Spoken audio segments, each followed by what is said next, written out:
தொடர்ந்து கார் ரேஸில் கலந்துட்டு இருக்காரு. நிறைய அஜித் கார் ரேஸில் கலந்துட்டு இருக்கிற வீடியோஸு, நிறைய ஃபோட்டோஸு எல்லாமே வந்துட்டு இருக்கு. அஜித் வந்து எப்படின்னா அவருடைய கார் ரேஸை வந்து ஒரு பெரிய ஆம்பிஷனாக போச்சு. கார் ரேசிங் விளையாடுறது, பைக் ரேஸ் போகிறது, ஜாலியாக அந்த மாதிரி பைக்கில் போகிறது எல்லாமே அவருக்கு ரொம்ப பிடிச்ச விஷயம். இது வந்து இன்னைக்கு நேற்றுக்கு அஜித்துக்கு வந்த விஷயம் இல்லை. அமராவதி படம் இருக்கு இல்லையா, அதில் ஒரு சம்பவம் நான் உங்களுக்கு சொல்கிறேன். மேனேஜர் வந்து ஃபோன் பண்ணியிருக்கார் லோகேஷ் கனகராஜுக்கு. சார் ஸ்கிரிப்ட் கேட்கணுங்கிறாரு, ஒன்லைன் சொல்கிறீங்களா அப்படின்னோடனே லோகேஷ் கனகராஜ் உடனே போய் அஜித்துக்கு அந்த ஒன்லைனை சொல்லியிருக்காங்க. லோகேஷ் கனகராஜ் சொன்ன ஒன்லைனு அஜித்துக்கு ரொம்ப பிடிச்சி போச்சு. அஜித் வந்து 2 சாய்ஸ் எடுத்திருக்காரு. ஒரு சாய்ஸ் வந்து சிறுத்தை சிவாட்ட அந்த மாதிரி ஒரு கதை பண்ண சொல்லியிருக்காரு, இன்னொரு பக்கம் விஷ்ணுவர்தன்ட்டே அந்த மாதிரி கதை பண்ண சொல்லியிருக்காரு. ஸோ இந்த 2 கதையும் கேட்கும்போது கதையும் நல்லா இருக்கணும், அதே மாதிரி வந்து டெக்னிக்கலாக காமினா 3 ப்ராஜெக்ட்ஸ் இருப்பார். ஒன்று இந்த ஆதி படம், அதுக்கப்புறம் லோகேஷ் படம், அப்புறம் இந்த 2 டேரக்டரில் யார் அடுத்த படம் பண்ண போகிறாங்கன்னு தெரியல. அந்த படம் எல்லாத்தையுமே வந்து அஜித் அனௌன்ஸ் பண்ணிட்டாரு. அவர் நினச்சிருந்தா என்னென்னா 300 பேர் பின்னாடி வந்து நின்றுங்க, ஒரு மாசான ஒரு செல்ஃபி எடுத்துங்க, இல்லை ஒரு மாசான ஒரு ஃபோட்டோ எடுத்துங்கன்னு எடுத்துட்டு உடனே நகர்ந்து போயிடலாம். ஆனால் அவர் என்ன சொன்னார்னா, சினிமா விமர்சகர், ஆஸ்கார் மூவிஸ் தயாரிப்பாளர் பாலாஜி பிரபு சார் நம்மளோட நினைச்சிருக்காரு. வணக்கம் சார். வணக்கம். அஜித் சார் இப்போ சம்மந்தப்பட்ட எந்த ஒரு அப்டேட்டும் வர்றதில்லை அப்படிங்கிற மாதிரி சோஷியல் மீடியாவில் தொடர்ந்து கேட்டுட்டு இருக்காங்க. அஜித் ஃபேன்ஸ் வந்து ஏன் எந்த அப்டேட்டும் தர மாட்டேன்றீங்கன்னு சொல்லிட்டு அவங்க தரப்பில் கேட்குறாங்க, மேனேஜர் தரப்பில் அதே மாதிரி எல்லாருக்கிட்டையும் கேட்டுட்டு இருக்காங்க. பட் எல்லாருமே சைலண்டாகவே இருந்துகிட்டு இருக்காங்க. இப்போ அஜித் சார் சம்மந்தப்பட்ட அப்டேட் என்ன சார்? அடுத்த படம் எப்போ வரப்போகுது? என்னென்ன படங்கள்லாம் இந்த வருஷத்தில் வந்து அவர் பண்ணலான்னு ஐடியா வச்சிருக்காரு? அஜித் சார் வந்து வருஷத்துக்கு ஒரு படம் பண்ணுறதா தான் முடிவு பண்ணி வச்சுருக்காரு. அந்த வகையில் பார்த்தீங்கன்னா குட் பேட் அக்லி முடிச்சதுக்கப்புறம் இப்போ ஆதிக் ரவிச்சந்திரன் தான் அஜித்தோட அடுத்த படத்தை பண்ண போகிறாரு. அதுக்கான ப்ரீ ப்ரொடக்ஷன் சொல்லுவாங்கள்ல, அந்த வேலையெல்லாம் முடிஞ்சிருச்சு. ஆதிக் ரவிச்சந்திரன் சொன்ன கதையெல்லாம் அஜித்துக்கு ரொம்ப பிடிச்சிருச்சு. போன நவம்பர்லேயே வந்து ஷூட்டிங் ஸ்டார்ட் பண்ணுறதா இருந்தாங்க.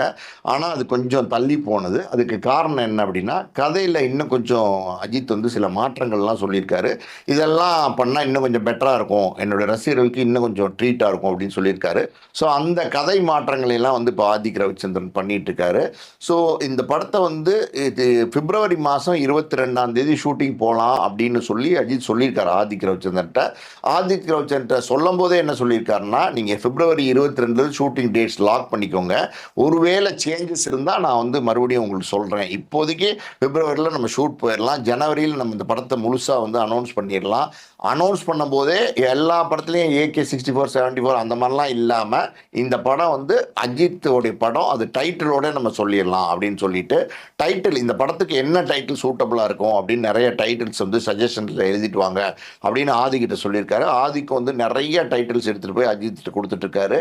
இது வரைக்கும் ஆதிக்கு கொடுத்த டைட்டில்ஸ்ல எல்லாம் அஜித்க்கு வந்து பெருசாக வந்து திருப்தி இல்லை, இன்னும் கொஞ்சம் பெட்டராக கொண்டாங்க ஆதிக்குன்னு சொல்லியிருக்காரு. இப்போ கொஞ்சம் இது தள்ளி போனதுக்கு ஒரு காரணம் அது என்ன அப்படின்னா, சில பேர் சொல்கிறாங்க அஜித் படத்துக்கு ப்ரொடியூசர் இல்லை அது இதுன்னு. அதெல்லாம் கிடையாது. ஆனால் அஜித் வந்து ரொம்ப பிஸியாக இருக்கார், கார் ரேஸில் ரொம்ப பிஸியாக இருக்கார். துபாயில் வந்து கார் ரேஸில் கலந்துக்கிட்டாரு. இப்போ வந்து அஜித் வந்து மலேசியாவில் இருக்கார், கோலாலம்பூரில் வந்து பார்த்தீங்கன்னா தொடர்ந்து கார் ரேஸில் கலந்துட்டு இருக்காரு. நிறைய அஜித் கார் ரேஸில் கலந்துக்கிட்டு இருக்கிற வீடியோஸு, நிறைய ஃபோட்டோஸு எல்லாமே வந்துட்டு இருக்கு. அஜித் வந்து எப்படின்னா அவருடைய கார் ரேஸை வந்து ஒரு பெரிய ஆம்பிஷனாக போச்சு. நிறைய விளையாட்டுகள், கிரிக்கெட் மாதிரி விளையாட்டுகள்லாம் பார்த்தீங்கன்னா ரொம்ப முக்கியமான விளையாட்டுகளாக பார்க்குறாங்க. ஆனால் கார் ரேஸ்க்கு வந்து அவ்வளோ இம்பார்ட்டன்ஸ் கொடுக்க மாட்டேங்கிறாங்க. கார் ரேஸுங்கிறது வந்து ரொம்ப இன்ட்ரெஸ்டிங்கான ஒரு கேமு, அதை வந்து அடுத்த தளத்துக்கு கொண்டு போகணும், எல்லாத்துக்கிட்டையும் அதை கொண்டு போய் சேர்க்கணும் அப்படிங்கிறதுனால அஜித் அதுக்கு நிறைய எஃபர்ட் எடுக்கிறார். இப்போ சாதாரணமாக போய் கார் ரேஸ் விளாண்டுற முடியாது. அஜித்தே பார்த்தீங்கன்னா இவ்வளோ நாள் கழித்து ஏன் கார் ரேஸ் விளாட்றாரு, இப்போ ஏன் கார் ரேசிங் போகிறாரு? இதுக்கு முன்னாடியே பல வருஷங்களாக பணம் இருந்துச்சு, போயிருக்கலாமே அப்படின்னா ஃபண்டிங் வந்து ரொம்ப ரொம்ப ஜாஸ்தி. அதாவது கோடிகளில் வந்து இதில் கலந்துக்கிறதுக்கு பணம் தேவைப்பட்டதுனால அன்னைக்கு கொஞ்சம் கொஞ்சமாக சம்பாரித்து இன்னைக்கு வந்து ஒரு பெரிய ஸ்டார் ஆனதுக்கப்புறம் இன்னைக்கு அந்த வேல்யூ, அஜித்துக்கான ஒரு வேல்யூ இருக்குல்ல, அதுவும் வந்துருச்சு. அதே மாதிரி பார்த்தீங்கன்னா அஜித்துக்கு ஒரு நல்ல ஒரு வருமானமும் வந்துருச்சு. ஸோ இன்னைக்கு நம்ம அந்த பணத்தை போட்டு கார் ரேஸில் கலந்துக்கலாம். இல்லை இப்போதைக்கு அவரே வந்து பண்ணுறாரு. ஆனால் அவர் என்னன்னா, அது அவர் பண்ணுறதை விட பல மடங்கு வந்து பல கோடிகள் வந்து தேவைப்படுறதுனால ஒரு பக்கம் ஸ்பான்சர்ஸும் தேடிட்டு இருக்காரு. நிறைய ஸ்பான்சர்ஸ் அஜித்துக்கு கொடுக்குறாங்க. நிறைய பேர் வந்து அஜித்துக்கு ஸ்பான்சர் பண்ணுறாங்க, அவர் சொந்த பணம் போடுறாரு. இது எல்லாம் மீறி இன்னும் நிறைய ஸ்பான்சர்ஸ் இதுக்குள்ளே கொண்டு வரணும், இன்னும் நிறைய பேர் இதை வந்து இந்த கார் ரேசிங்கில் கொண்டு வரணும் அப்படின்னு. இந்த கார் ரேஸ் இருக்குது பார்த்தீங்களா, அது வந்து அவருக்கு ரொம்ப பிடிச்சி போச்சு. அதாவது அவருக்கு ரொம்ப பிடிச்சமான ஒரு ஒரு விஷயம்னா ஒரு கேமிங், அதாவது அந்த கார் ரேசிங் விளையாடுறது, பைக் ரேஸ் போகிறது, ஜாலியாக அந்த மாதிரி பைக்கில் போகிறது, எல்லாமே அவருக்கு ரொம்ப பிடிச்ச விஷயம். இது வந்து இன்னைக்கு நேற்றுக்கு அஜித்துக்கு வந்த விஷயம் இல்லை. அமராவதி படம் இருக்கு இல்லையா, அதில் ஒரு சம்பவம் நான் உங்களுக்கு சொல்கிறேன். அது என்ன அப்படின்னா, அமராவதி படம் அஜித் வந்து ஃபஸ்ட்டு ஹீரோ அறிமுகறாரு. அந்த படம் ஊட்டியில் படப்பிடிப்பு நடத்தினாங்க. அந்த படத்தில் ஒரு பைக் வந்து படம் ஃபுல்லாக அஜித் ஓட்டணும். அந்த ஒரு பைக் வந்து படம் ஃபுல்லாக வரும். அப்போ அந்த ப்ரொடியூசர் கிட்ட சொல்லியிருக்காரு, அஜித் சார் நான் என்னோட பைக்கை யூஸ் பண்ணிக்கிட்டோமான்னு கேட்டிருக்காரு. ப்ரொடியூசர் சொல்லியிருக்காரு, தாராளமாக யூஸ் பண்ணியிருக்கோங்க, நல்ல பைக் வச்சுருக்கீங்களா, சூப்பரான பைக் நான் ரெடி பண்ணி வச்சுருக்கேன் சார்னு சொல்லியிருக்காரு. அப்போ கடைசியில் வந்து அந்த பைக்கை ஏற்றுறதுக்காண்டி ப்ரொடியூசர் ஃபோன் பண்ணியிருக்காரு அஜித் கிட்ட. சார் இந்த மாதிரி ஒரு டெம்போ வருது, நீங்கள் உங்கள் பைக்கை கொடுத்துருங்க, நம்ம 2 நாளில் ஷூட்டிங் போகிறோம், இது பைக் வந்து ஊட்டிக்கு போயிடும், அங்கே யூஸ் பண்ணிட்டு திருப்பி அதே டெம்போவில் நம்ம சென்னைக்கு கொண்டு வந்துடலாம் அப்படின்னும் போது இவர் ஒரு ரிக்வஸ்ட் வச்சுருக்காரு. என்னென்னா, சார் நான் ஒரு ரிக்வஸ்ட் வச்சா கோச்சிக்க மாட்டீங்களே அப்படின்ட்டுருக்காரு. என்ன சொல்லுங்க அப்படின்ட்டுருக்காரு. நானே சென்னையிலேருந்து ஊட்டிக்கு பைக்கை ஓட்டிட்டு வரட்டுமான்னு கேட்டுருக்காரு. என்னங்க இது ரொம்ப ரிஸ்க்காக இருக்கே அப்படின்ட்டுருக்காரு. சார் எனக்கு பைக் ரேசிங்னா ரொம்ப பிடிக்கும், அப்படியே ஜாலியாக ஹெல்மெட்டை போட்டு ஊட்டி வரைக்கும் வரதுங்கிறது அது வேறு மாதிரி ஒரு என்ஜாய்மெண்ட் சார், நான் ஓட்டிட்டு வரட்டுமா அப்படின்னு கேட்டுருக்காரு. சரி வாங்க உங்கள் இஷ்டம் அப்படின்னு சொல்லியிருக்காரு. இவரே ஊட்டி வரைக்கும் ஓட்டிட்டு போய் அந்த படப்பிடிப்பு ஃபுல்லாக இவரே அந்த பைக்கை பயன்படுத்தி நடிச்சுட்டு, இவரே படப்பிடிப்பு முடிஞ்சோடனே திருப்பி வந்து சென்னைக்கு வந்து ஊட்டியிலேருந்து ஓட்டிட்டு வந்திருக்காரு. ஸோ அந்த சில விஷயங்கள்லாம் பார்த்தீங்கன்னா அடிப்படையில் சின்ன வயசாக இருக்கும் போதே அவருக்கு அந்த ஆசைகள்லாம் இருந்திருக்கு. அதுதான் இன்னைக்கு வந்து பல மடங்கு வந்து அந்த கார் ரேசிங்கு, பைக் ரேசிங் இதெல்லாம் வந்து ப்ரொமோட் பண்ணணும் அப்படின்னு நினைக்க ஆரம்பிச்சிட்டாரு. ஸோ இன்னைக்கு ஒரு ஸ்டாராக இருக்கார். இன்னைக்கு அவர் எல்லா இடங்கள்லையும் போகும்போது அதுக்கு பெரிய மரியாதை கிடைக்குது. அவர்னால வந்து இன்னைக்கு பாருங்களேன், நிறைய பேர் பார்க்குறாங்க அஜித் கார் ரேஸ் ஓட்டுறார், அஜித் கார் ரேஸ் ஓட்டுறாருன்னா அந்த ரேஸ் மேலே ஒரு நம்பிக்கை, ரேஸ் மேலே ஒரு இம்பார்ட்டன்ஸு, இது என்னங்க கார் ரேஸ் அப்படிங்கிறது நிறைய பேர் கேட்க ஆரம்பிச்சிட்டாங்க. நம்மளும் அதில் கலந்துக்கலாமா அப்படின்னு ஆர்வம் நிறைய பேர் பண்ண ஆரம்பிச்சிட்டாங்க. ஸோ இதெல்லாம் வந்து இதுக்கு தான் இப்போ இம்பார்ட்டன்ஸ் கொடுத்து அந்த ஸ்பான்சர்ஸ் பிடிக்கிறது அது இதுன்னு பிஸியாக இருந்துக்கிட்டதுனால படத்தை வந்து பிப்ரவரியிலேருந்து ஆரம்பிக்கிறாரு. அது வந்து சொன்ன தேதியில் ஆரம்பிப்பாங்க. நான் சொன்ன மாதிரி பார்த்தீங்கன்னா அதில் மறுபடியும் ஏதாவது சேஞ்சஸ் இருந்தால் அது வந்து அஜித் சொல்கிறேன்னு சொல்லியிருக்காரு. ஸோ அது கண்டிப்பாக அது அஜித்தோட படம், ஆதிக் ரவிச்சந்திரனோட தான் அது தொடங்குது. அது இல்லாமல் பார்த்தீங்கன்னா வேறு சில விஷயங்களும் இருக்குது. அஜித் வந்து அப்டேட்ஸ் எல்லாம் நிறையா தரமாட்டேங்கிறாரு அப்படின்னு. அது அப்படி கிடையாது. அஜித் எல்லாம் பார்த்தீங்கன்னா ஒரு அப்டேட்டு ஒவ்வொன்றா அடுத்தடுத்து கொடுப்பாரு. அந்த வகையில் பார்த்தீங்கன்னா லோகேஷ் கனகராஜ் வந்து ஒரு அஜித்துக்கு ஒரு கதை இருக்கா அப்படின்னு சொல்லி அஜித்தோட மேனேஜர் ஃபோன் பண்ணி கேட்டிருக்காரு லோகேஷ் கனகராஜிட்ட. அஜித்தோட மேனேஜர்கிட்ட வந்து லோகேஷ் கனகராஜ் அப்பயே சொல்லியிருக்காரு. இது இப்போ நடந்தது எப்படின்னா ஒரு 7-8 மாதத்துக்கு முன்னாடி. சார் அஜித்துக்கு ஏற்ற மாதிரி ஒரு கதை இருக்குது சார், சார் எப்போ கூப்பிட்டாலும் நான் ஸ்கிரிப்ட் வந்து சொல்கிறேன்னு சொல்லியிருக்காரு. அதுக்கப்புறம் அதில் டெவலப்மெண்ட் இல்லாமல் இருந்துச்சு. அஜித் சமீபத்தில் வந்து சென்னைக்கு வந்தபோது என்ன பண்ணார்னா, லோகேஷ் கனகராஜ் ஸ்கிரிப்ட் கேட்கலாமான்னு அவர் மேனேஜர்கிட்ட கேட்க, மேனேஜர் வந்து ஃபோன் பண்ணியிருக்கார் லோகேஷ் கனகராஜுக்கு. சார் ஸ்கிரிப்ட் கேட்கணுங்கிறாரு, ஒன்லைன் சொல்கிறீங்களா அப்படின்னோடனே லோகேஷ் கனகராஜ் உடனே போய் அஜித்துக்கு அந்த ஒன்லைனை சொல்லியிருக்காங்க. லோகேஷ் கனகராஜ் சொன்ன ஒன்லைனு அஜித்துக்கு ரொம்ப பிடிச்சி போச்சு. ரொம்ப சூப்பராக இருக்குது லோகேஷ், நீங்கள் இதை டெவலப் பண்ணுங்கள், நீங்கள் இதை டெவலப் பண்ணிக்கிட்டே இருங்க, நான் உங்களுக்கு வந்து எப்போ என்னங்கிறத நான் சொல்கிறேன், அடுத்த படம் நான் வந்து ஆதிக்கோட தான் போகிறேன், அதை முடிச்சுட்டு நம்ம ப்ராஜெக்ட் பண்ணலாம் அப்படிங்கிற மாதிரி ஒரு வாக்குறுதி கொடுத்துருக்காரு. அதனால் என்ன பண்ணார், லோகேஷ் கனகராஜ் அந்த ஸ்கிரிப்டை கொஞ்சம் கொஞ்சமாக டெவலப் பண்ணி மெருகேற்றிக்கிட்டே இருந்தார். இப்போ சமீபத்தில் மறுபடியும் ஒரு மீட்டிங் நடந்திருக்கு லோகேஷ் கனகராஜோட. அந்த மீட்டிங்கில் அஜித் வந்து ஒரு வடிவமாக இருக்கும்ல ஒரு கதை, ஒரு சின்னதாக டெவலப் பண்ணியிருப்பார்ல, அந்த டெவலப்மெண்ட்ஸ்லாம் சொல்லியிருக்காரு. அதில் அஜித் வந்து சில சேஞ்சஸ்லாம் சொல்லியிருக்காரு, இப்படி பண்ணிக்கலாமா அப்படி பண்ணிக்கலாமான்னு. இது எல்லாத்தையும் கேட்டு வந்து மறுபடியும் லோகேஷ் வந்து அந்த கதையை தயார் பண்ணிட்டு இருக்காரு. ஸோ இந்த ஆதிக்கோட படத்துக்கு அப்புறம் லோகேஷோட படம் தான் வந்து அஜித் பண்ண போகிறார். இது இன்னொரு டாப்பிக்கு. இதுக்கப்புறம் பார்த்தீங்கன்னா அஜித்தோட விஷ்ணுவர்தன், சிறுத்தை சிவா இவங்க 2 பேரும் அடுத்து ஒரு படம் பண்ண போகிறாங்க அப்படின்னு ரொம்ப நாளாகவே பேச்சு இருக்கு. சிறுத்தை சிவா பொறுத்த வரைக்கும் கங்குவா வந்து பெரிய தோல்வி கொடுத்துட்டாரு. கங்குவா தோல்விக்கு அப்புறம் பார்த்தீங்கன்னா யாருமே சிறுத்தை சிவாவுக்கு வந்து டேட்ஸ் கொடுக்கல. எந்த முன்னணி நடிகர்களும் வந்து தேதி கொடுக்கறதுக்கு தயாராக இல்லை. ஆனால் அஜித் வந்து சிறுத்தை சிவாவுடைய நெருங்கிய நண்பர். அதனால் வந்து அஜித் சிறுத்தை சிவாவை கூப்பிட்டு, சார் நீங்கள் எதை பற்றியும் கவலைப்படாதீங்க சிவா, நான் உங்களுக்கு ஒரு படம் பண்ணுறேன், நீங்கள் வெயிட் பண்ணுங்கள், நான் கண்டிப்பாக பண்ணுறேன் அப்படின்னும் போது அஜித் படம் பண்ணாலே மறுபடியும் டேக் ஆஃப் ஆயிரும்ல சிறுத்தை சிவாவோட கேரியர். ஆமாம், ஒரு படம் வந்து சரியாக போகலன்னு அவரை வச்சு விசுவாசம் வச்சு பெரிய ஹிட் கொடுத்தாரு. ஆமாம், வேகம் போல விசுவாசம் கொடுத்தார்ல, அந்த நம்பிக்கை வந்து அஜித்க்கு எப்பவுமே உண்டு. அஜித்தை பொறுத்த வரைக்கும் எப்படின்னா, ஒருத்தரை பிடிச்சிருச்சுன்னா அவங்களுக்காண்டி என்ன வேணா பண்ணுவார். அந்த அளவுக்கு வந்து ஒரு ஒரு ஒரு கேரக்டர், அவர் நம்பிக்கை வரணும் அவருக்கு. அந்த நம்பிக்கை வந்து அவருக்கு பிடிச்ச மாதிரி ஆட்களை வந்து கூடவே வச்சிருப்பார். அந்த மாதிரி தான் சிறுத்தை சிவா வந்து ரொம்ப நாள் அஜித்தோட ட்ராவல் பண்ணுறாரு. எனக்கு தெரிஞ்ச ஒரு 4 படம் அஜித் வச்சு பண்ணியிருக்காருன்னு நினைக்கிறேன். இப்போ அந்த மலேசியாவில் கார் ரேசிங்கில் இருந்தார் இல்லையா, அப்போ வந்து சிம்பு போயிருக்காரு. ஒரு நகைக்கடை விழாப்புக்கு போயிருக்காரு. திறப்பு விழாக்கு போனதுக்கப்புறம் பார்த்தீங்கன்னா, அஜித் கிட்ட கேட்டிருக்காரு. இந்த மாதிரி வந்து மேனேஜர்கிட்ட ஃபோன் பண்ணி, அஜித் மேனேஜர்கிட்ட, நான் வந்து சாரை பார்க்கலாமா அப்படின்னு. ஏன் அப்படின்னா, சிம்புவுக்கு வந்து அஜித் ரொம்ப பிடிக்கும். அதாவது வந்து ஒரு படத்திலே நடிச்சிருப்பாரு. மன்மதன் படத்திலே அவர் வந்து பார்த்தீங்கன்னா, வெளியில தியேட்டர்ல நின்னுட்டு இருப்பாரு. தல ஃபேன்ஸ் மாரியே நின்னுட்டு ஒரு சீனே வச்சிருப்பாரு அதுல. ஆமா. அது தல சிலம்பாட்டம்னு ஒரு படம் இருக்குல்ல. அந்த ஆமா. சிலம்பாட்டத்துல ஒரு படத்துல பார்த்தீங்கன்னா, பில்லா மாரியே வேஷம் போட்டிருப்பாரு. ஆமா. கோட்லாம் போட்டு போட்டு எல்லாம் போட்டு அப்ப சொல்லுவாரு, நான் வந்து குட்டி தலடா அப்படின்னுவாரு. தலை குட்டி தலை. அதனால வந்து அவர் வந்து எப்படி சொல்றது, செம்பு வந்து அஜித்தோட ஃபேன். அதனால எப்படியாவது அஜித் மலேசியாவில் இருக்கார், நம்ம பார்க்கலாமான்னு கேட்டோன்னே அஜித்தை போய் சொல்லியிருக்காரு. பொதுவாக அஜித் என்ன செய்வார்னா, பார்த்துக்கலாமே, அப்புறம் பார்க்கலாம், அவாய்ட் பண்ணலாம்னு அவாய்ட் பண்ணிடுவார். ஆனால் சிம்பு வராரு அப்படின்னோடனே வர சொல்லுங்க அப்படின்ட்டார். ஸோ சிம்பு வந்து மீட் பண்ணியிருக்காங்க. ஒரு ஒரு ஸ்டேடியத்தில் தான் மீட் பண்ணியிருக்காங்க. அந்த ஸ்டேடியத்தில் சிம்பு மீட் பண்ணும்போது அங்கே அஜித்தோட வந்து சிம்புவோட வந்து சிறுத்தை சிவா இருக்கார். ஸோ சிறுத்தை சிவா இருக்காருன்னொன்னே அது ஆட்டோமேட்டிக்காக வந்து ஸோ அடுத்த படத்துக்கான பிளானா, அடுத்த அஜித் படத்தில் வந்து சிம்பு நடிக்க போகிறாரா அப்படிங்கிற மாதிரி சோஷியல் மீடியாவில் வந்து டாக்ஸ் வர ஆரம்பிச்சிருச்சு. நீங்கள் அதாவது F1 ஒரு படம் பார்த்துருப்பீங்க, பயங்கரமான சூப்பரான கார் ரேசிங் படம். ஹாலிவுட்டில் வந்து பார்த்தீங்கன்னா பெரிய மாசான ஹிட்டு, எத்தனையோ கோடி கலெக்ட் பண்ணிச்சு. நம்ம எப்படி சொல்கிறது, நம்ம இந்தியாவிலே வந்து அந்த படம் 100 கோடி கலெக்ட் பண்ணிச்சு. அந்தளவுக்கு ஒரு மாசான படம் அது.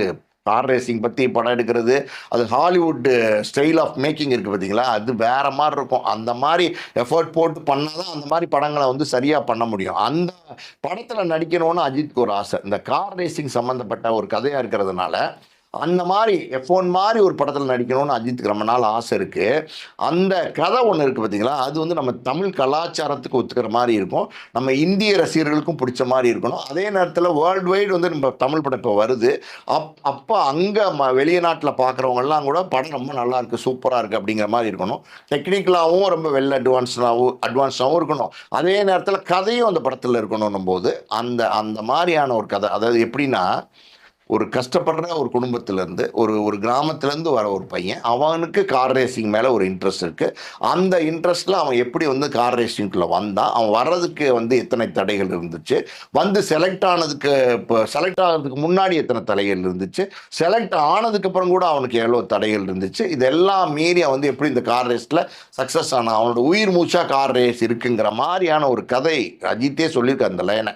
இப்படி வந்து நம்ம கனெக்ட் ஆகணும், நம்மளுடைய இந்தியன் நேட்டிவிட்டி கனெக்ட் ஆகிற மாதிரி, தமிழ் நேட்டிவிட்டி கனெக்ட் ஆகிற மாதிரி ஒரு கதை பண்ணுங்க அப்படின்னு சொல்லி ரொம்ப நாள் நண்பர் சிறுத்தை சிவாட்டே சொல்லியிருக்காரு. அடுத்த படம் நம்ம இதை பண்ணலாம், நீங்கள் இந்த கதை மட்டும் சரியாக வந்துருச்சுனான்னு சொல்லியிருக்காரு. இன்னொரு பக்கம் பார்த்தீங்கன்னா, நம்ம விஷ்ணுவர்தன் இருக்கார்ல, பில்லா பயங்கரமான மாஸ் ஹிட்டு. அதுக்கப்புறம் 2 பேரும் சேர போகிறாங்கன்னு பல காலம் சொல்லிட்டு இருந்தா கூட அது ஏதோ ஒரு காரணத்தினால தள்ளி போயிட்டே இருக்குது. ஆனால் அஜித் எப்படி வந்து சிறுத்தை சிவாவுக்கு ஒரு படம் பண்ணுறேன்னு சொன்ன மாதிரி விஷ்ணுவர்தனுக்கும் நம்ம 2 பேரும் சேர்ந்து ஒரு படம் பண்ணலான்னு சொல்லியிருக்காரு. ஸோ விஷ்ணுவர்தன் டீமே இந்த F1 கதை இருக்கு இல்லையா, கார் ரேசிங் கதை மாதிரி ஒரு கதை நீங்கள் பண்ணுங்க அப்படின்னு சொல்லியிருக்காரு. ஸோ இப்போ என்ன ஆச்சுன்னா, அஜித் வந்து 2 சாய்ஸ் எடுத்திருக்காரு. ஒரு சாய்ஸ் வந்து சிறுத்தை சிவாட்ட அந்த மாதிரி ஒரு கதை பண்ண சொல்லியிருக்காரு, இன்னொரு பக்கம் விஷ்ணுவர்தன்ட்டே அந்த மாதிரி கதை பண்ண சொல்லியிருக்காரு. ஸோ இந்த 2 கதையும் கேட்கும்போது கதையும் நல்லா இருக்கணும், அதே மாதிரி வந்து டெக்னிக்கலாக கார் ரேஸ்க்கு இம்பார்ட்டன்ட் கொடுத்த ஒரு படமாகவும் இருக்கணும், அது டெக்னிக்கலாகவும் நல்லா எடுக்கிற படமாக இருக்கணும். அப்படின்னும் போது இந்த 2 பேரும் கொண்டு வர கதையில் எது பெஸ்ட்டோ அதை வந்து அஜித் செலக்ட் பண்ணுவார். ஸோ இந்த படத்தில் சிம்பு நடிக்க போகிறாரா அப்படிங்கிற ஒரு பேச்செல்லாம் வந்து சோஷியல் மீடியாவில் வந்துருச்சு. அதாவது அந்த 2 கதாபாத்திரங்கள் இருப்பாங்க. அந்த 2 கதாபாத்திரங்களில் ஒரு கதாபாத்திரம் சிம்பு நடிக்கிறதுக்கான வாய்ப்பு கூட இருக்குது. ஏன்னா சிம்புக்கு அஜித் படத்தில் நடிக்கிறதுக்கு ஒரு வாய்ப்பு கிடச்சிச்சுன்னு வச்சுக்கோங்களேன், அதாவது கரும்பு தின்ன கூலி வேணுமா அப்படிங்கிற மாதிரி போய் நடிக்க போயிடுவார். ஸோ இதெல்லாம் இப்போ வந்து ஆரம்ப நிலையில் இருக்குது. இப்போதைக்கு நம்ம வந்து இந்த சிம்பு அஜித் படத்தில் நடிக்க போகிறாரா அப்படிங்கிறதெல்லாம் சோஷியல் மீடியாவில் வர யூகங்கள் தான் அப்படின்னு நம்ம தள்ளி விட்டுறலாம். ஆனால் 2 டேரக்டர்ஸ்ட்டு அந்த கதை பண்ண சொல்லியிருக்கிறது வந்து ஒரு கரெக்டு தான்.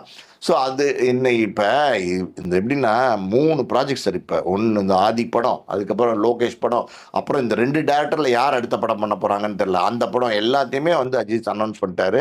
அது இல்லாமல் இப்போ நிறைய மாற்றங்கள், எப்படி வந்து சிம்பு வந்து மலேசியாவில் இருந்து இப்போ அஜித்தை பார்க்கணுன்னு கூப்பிட்ட உடனே வர சொன்னார்.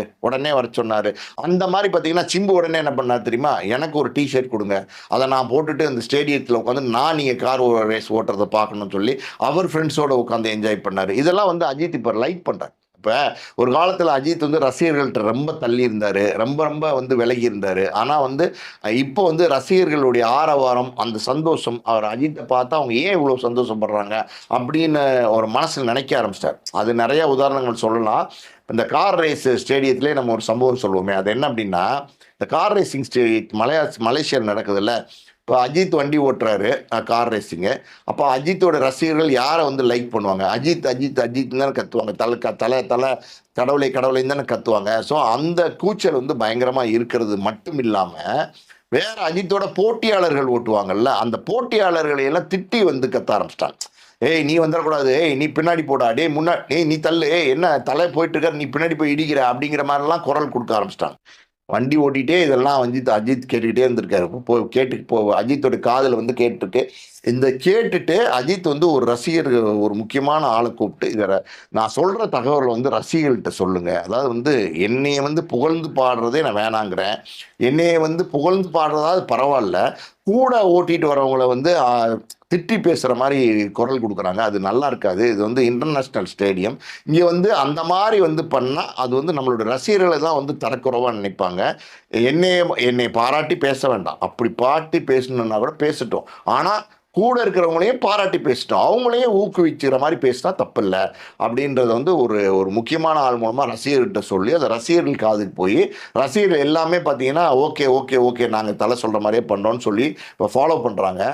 இன்னொரு முக்கியமான விஷயம், அஜித் மனசில் சேஞ்ச் வந்துருச்சுன்னு சொன்னேன்ல, கிட்டத்தட்ட 300 பேர் போயிருக்காங்க அந்த ஸ்டேடியத்தில். சார் தலை சார் உங்களோட ஃபோட்டோ எடுக்கணும் அப்படின்னு இருக்காங்க. அவர் பார்த்துருக்காரு, இவ்வளோ பேர் அப்படின்னு கேட்டிருக்காரு. பார்த்துட்டு இவ்வளோவா அப்படின்னு கேட்டிருக்காரு.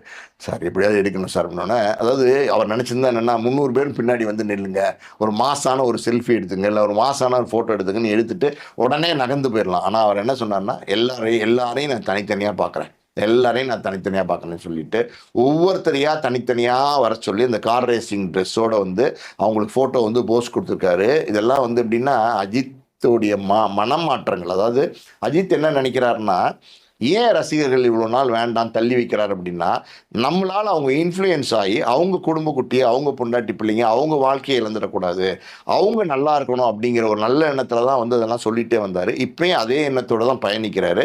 ஸோ இந்த ஃபோட்டோலாம் 300 பேர் கொடுக்குறது, அது ஒரு மாசான நடிகர் நின்றுக்கிட்டே 300 பேர் ஒவ்வொருத்தருக்காக பொறுமையாக வந்து ஃபோட்டோ கொடுக்குறது பெரிய விஷயம். அதுவே ஒரு வீடியோ எடுத்து போட்டிருந்தாங்க சோஷியல் மீடியாவில்.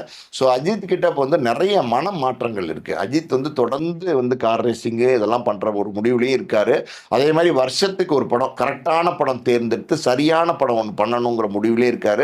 ஸோ அஜித்தோடைய அப்டேட்ஸ்னு ஒன்று இருக்குது பார்த்தீங்களா, அது அடுத்தடுத்து பெரிய லெவலில் வந்துக்கிட்டே தான் இருக்கும். தொடர்ந்து அஜித் வந்து படங்கள் நடிச்சுட்டே இருப்பார், கார் ரேஸும் பண்ணிகிட்டே இருப்பார். Okay sir. இன்னும் இப்போ நீங்கள் சொன்ன அப்டேட்ஸோடைய அடுத்த அப்டேட் நெக்ஸ்ட் வீடியோவில் பார்க்கலாம். Thank you sir. நன்றி.